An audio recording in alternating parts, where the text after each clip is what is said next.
Raised in a God-fearing home, a good Christian home. My mother and father both loved me. But my father struggled with alcoholism until I was 17. He finally was able to get rid of it.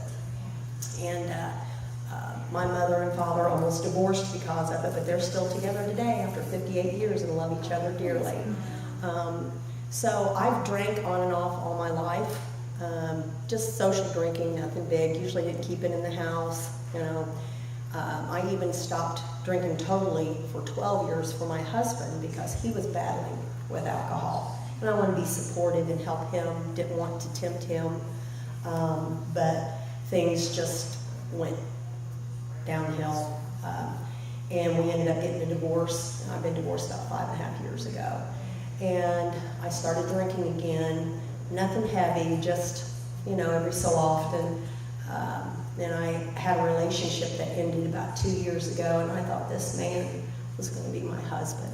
But I knew something in my spirit, my soul, wasn't right. Mm-hmm. And even though I wasn't going to church at the time, because when I got my divorce, there were things going on in the church that I had been going to that I was betrayed, and there was a deception. I was humiliated and embarrassed, and I no longer felt the Spirit of God in that church. And so I left. I was mad at God. I was mad. I was bitter at my ex-husband for all the things he had put me through. We were together for 25 years. Mm-hmm. And I was just so overwhelmed with everything. Well, when I met this new man, I thought, well, I think, you know, I fell in love, and I'm thinking, okay, you know, well, something in my spirit, like I said, wasn't right.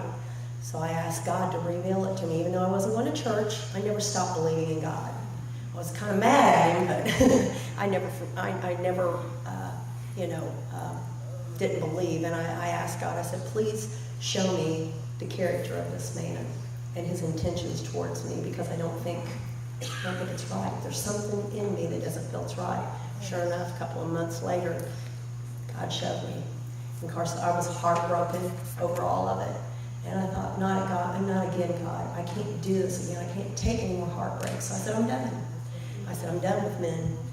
I said, if you want somebody in my life, you're going to have to bring them right to my face, right to my doorstep. Well, because of that, I spent so many nights lonely, sad, depressed. I really didn't have any friends. This is before I started going to the church that I go to now. And so I'd sit at home every night, and I started drinking. And it just became a habit. And I started to look forward to it. And I thought I wasn't hurting anybody. I'm not out drinking. I'm not out drinking anybody. I'm not hurting anybody. I'm at home, 6, 7 o'clock at night drinking. Well, it got to the point where it's just getting worse and worse. And I am hurting myself, and I'm hurting my children. I don't want a generational curse on my children. So I knew I had to do something. The last probably 3 or 4 months has been really bad. Well, I tried to stop. I couldn't do it. And I was what I guess the world would call a functional alcoholic. Through the day, no problem, but at night, I'm drunk, And I would cry out to God, and I was like, I gotta quit. I don't know how to do this. I got to quit. And I tried. There was even one time I was like, well, I just won't buy any alcohol.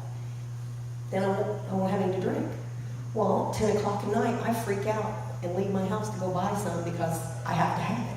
I have to have it to fill that void, to fill that emptiness in me. And then when they said, you need to come, I said, that's where I need it. And just to let you know, I have not drank, and this tonight will be the 5th night, and that hasn't happened in probably a year and a half.